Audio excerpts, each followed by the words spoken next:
Hello and welcome to Scrapbooking Station. And this card quickie, it's about those little toppers. So if you have a few, you have a lot.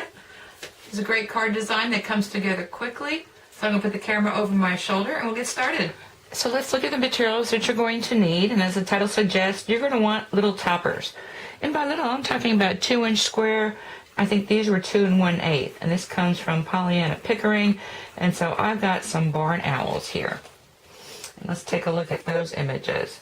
So I've got 3 complementary images. They're all barn owls, different perspectives and different sizes. You're going to need a salutation as well. So that came off the topper sheet also.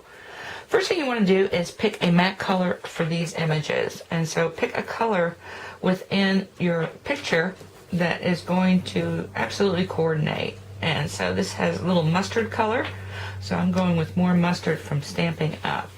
And so I just cut those 1/8 of an inch larger than the image, and that gave me a 16th edge border. So you want to do that for all 3 pieces. Then you want to pick a metallic, and I'm using my textured gold from Crate and Craft, and that's going to be for your sentiment. So now you want to think about matte and layers. And so the layer to go right behind this is going to be a narrow layer, and this is 3 1/4 by 6. And the reason that I went by 6 inches is because that's as much as my embossing folder will do. You don't have to emboss it. Again, you can lightly stamp it. It kind of depends what these images are doing. But these are the Alpine Tree embossing folder from Paper Wishes. Then you want to bring back your gold. So that's going to come around this way. And I've got 1/8 of an inch on all sides, so I cut it 1/4 of an inch larger. And from there, all you need is your base card. So I'm just picking a complementary color. This is from Paper Wishes. It is the pearlescent cardstock. And so this is actually quite a bit longer. So my finished card is 7 by 4, which means my cardstock measures 7 by inches and scored at 4 inches. So let me matte layer a couple things, because the last thing I want to add is some ribbon to this, or twine in this case. Actually, this is gold cording from Stampin' Up. So something in the same metallic or satin cardstock. So I'm going to matte this to this, and then wrap my gold, and then we're going to take a look at how to position these images. Okay, at this point, there's only a couple things that I've got nailed down or permanently attached, and that is this panel onto my gold. And I wrap the ribbon, but it's just tape, so if I need to move it, I can move it. So I've got that bow. Of course, I'm going to leave it as long as I want to at this point. I may end up cutting it. And now I want to take my images and try and figure out where things are going to go. And I'm going to have things a little bit askew. And I know that if I'm going to cover up something and overlap, that's kind of the picture that I want to do that with. So I can get these 3 little cuties down there. And it kind of depends on your images.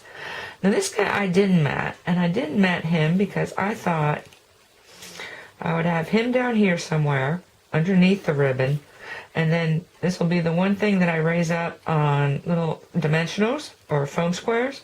So the matte's going to be under the ribbon, and then he's going to be over. And then I've got the sentiment, which I do want to tuck in. Also, something like that. So that looks good. I'm actually going to go ahead and attach this first. Start positioning these. And notice that I'm moving beyond the matte layer. And that just adds more interest.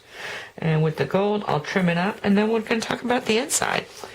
And so this is the finished front. And what a striking card.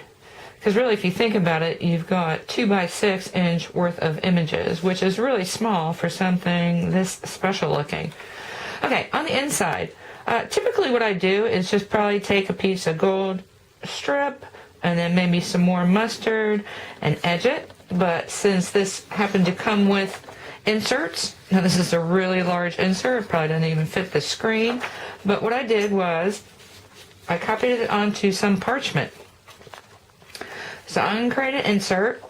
I still went ahead and put my gold and mustard. And like I said, this could be, if you don't have inserts or you don't have digital images, this could just be on the outside of this card, because this is a note card. I just have a sticky strip, So I'm going to just peel that away and get that situated right where I want it, and then close the cover. So that's the only place it's going to attach, and I still haven't quite decided which way I'm going with inserts, but I've seen this done, so we're going to try that. Anyway, so open it up. Like I said, so little effort and so striking. So, don't have poly Pickering. Well, first off, let me just share some of those other things that you... Oh, the envelope. Yeah. So I added white in here because I thought I might have to use a white envelope, but I went ahead and went craft and just put a white liner. So everything very copacetic. Really, like I said, really striking. Okay, Pollyanna Pickering. I got a collection of toppers from Create and Craft, just topper sheets. And so I've got probably 20 other sheets so I could do this exact same design. I didn't have to look very far to find other things that would work. There's a card collection from Kanban, Cats and Dogs it was. Here's a sheet of toppers from Debbie Moore, and I think just 3 sentiments because they're all related. And then I've got some hunky-dory toppers, and these little guys would make a great kids card. You don't buy card collections or kits? What about stamping? These are Janie's Little Girls, but just the feet. Now this isn't the same style, but you could just do 3 feet and do something real similar. So something like that. And of course, if you do anything digital. So, I mean, like I said, 2x6, you can print, 6 per page and make 6 cards on just one printed page. Anyway, I hope you took something with you using your own card making. Like I said, a striking card, really simply put together. And I thank you for watching.